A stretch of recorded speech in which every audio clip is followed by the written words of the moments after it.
that wasn't what was meant, it was actually this. So, because it's a limitation of any language, right? Or perhaps not a limitation necessarily of language, but the limitation of human beings to interpret the language or to know what the essence was that was meant at the time of writing it. So, for example, say in British law, if they said, self-defense, a man who defends his life or a woman who defends her life, and they end up killing the other person, it would come under not murder. We might not even consider it as manslaughter. We would just say it was self-defense, justifiable homicide, right? Now, but even within that, there might be so much to interpret. Well, okay, hold on a second. You're a very strong lad. The guy that you were apparently in a commotion with was like 5'1" and weighed 75, kilos, right? So, maybe you shouldn't have killed him, right? Now, if the tables are turned, maybe he'd be justified in killing you because you're a big, strong guy, right? So there's always an interpretation. Now, one of the very interesting things Allah says in the Quran, Allah says, that there are explicit verses and some that are ambiguous. In other words, there's a room for interpretation. And the people with the disease in their hearts will turn to the ambiguous ones. Okay, I see. So if it's ambiguous, the best policy is to not address it? No. If it's ambiguous, the best policy is to really try your utmost by scholarship and scholarship consensus to arrive at a firm conclusion as to what it means, rather than you yourself, because it could potentially mean different things if you have a lack of knowledge or understanding, you decide to interpret it to fit your own agenda. Okay, I see what you mean. You understand what I'm saying? But then, the other thing I needed to understand from you, so when they are implementing the Sharia, yes, what happens because you've got these different schools of thought? Yes. Hanafi, Yes. Hanabali, Yes. Shafi, Yes. Maliki. Yes. How does that then work in enabling that Sharia to be 100% perfect? First of all, no interpretation is ever going to be 100% perfect. We're human beings, right? All we can do is we can do our best. So we're told that if a scholar that genuinely makes a mistake, he does his best, but he gets it wrong, he'll get one reward. What reward is that? One reward for doing his best. Okay. Even though he made a mistake in interpreting the Sharia. The scholar who gets it right will get two rewards. But who decides which right or wrong? Well, according to Allah. Okay. Right? So according to God, if that person made a mistake, but it was a genuine mistake, Allah will still reward him because he's trying his utmost to try to do what's good for the people. If, however, he gets it right, Allah give him two rewards. This is the mercy. This is the mercy of God. So, but all of that makes a lot of sense now talking to you about it. And the Khalifa they're choosing through a democratic process. Is he present? Sorry, bigger. Anis, am I plugging this into something? Yeah. So, is it like the Catholic Church when they choose the Pope?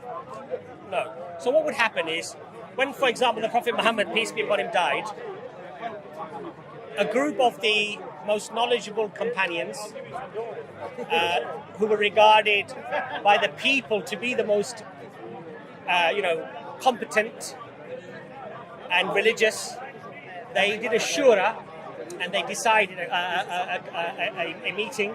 So shura is a meeting. A meeting, right? A discussion or a shura would be not a debate, but it would be a meeting basically to ascertain who the best person should be to lead.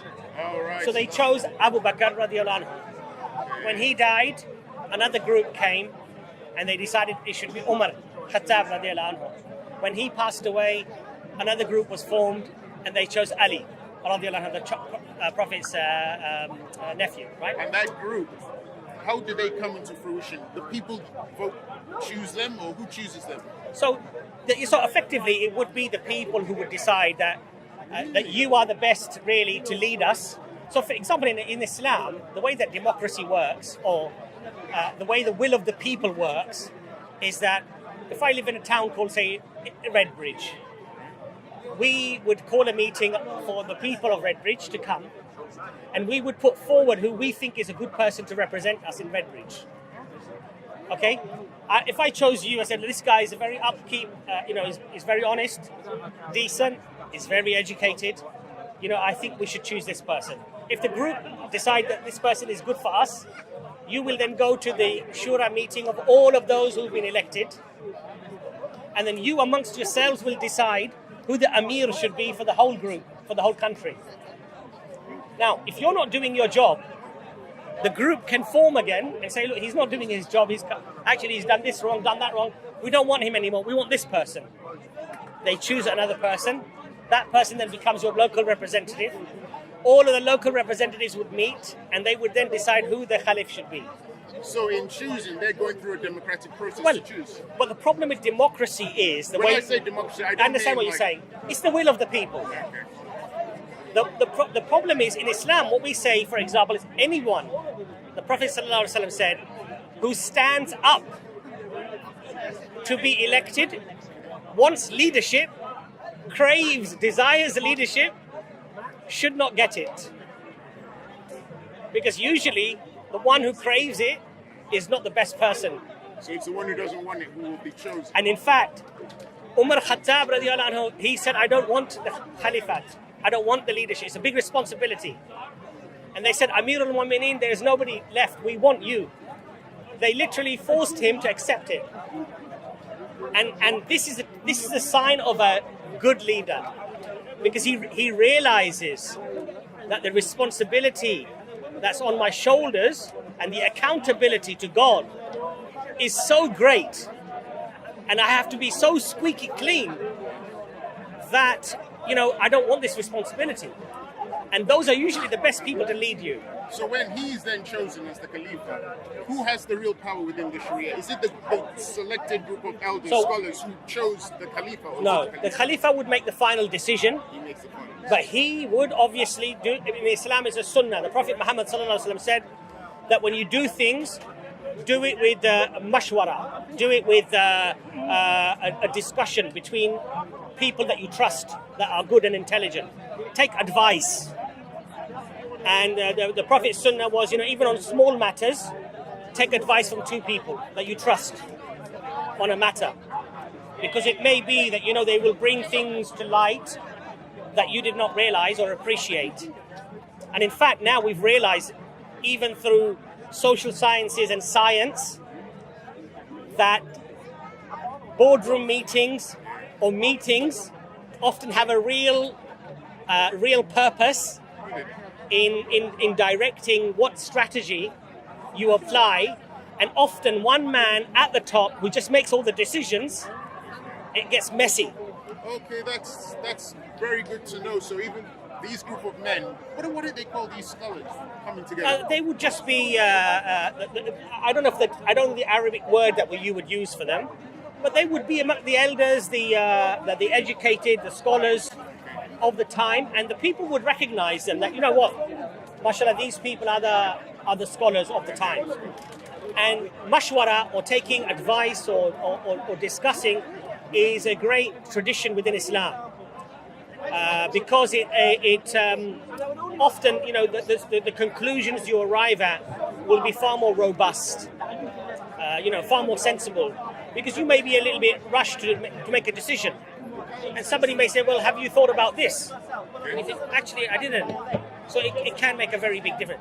This is how the Islamic way of rulership should be. What happens if the leader, the Khalifa, misbehaves? Is it a case of waiting till...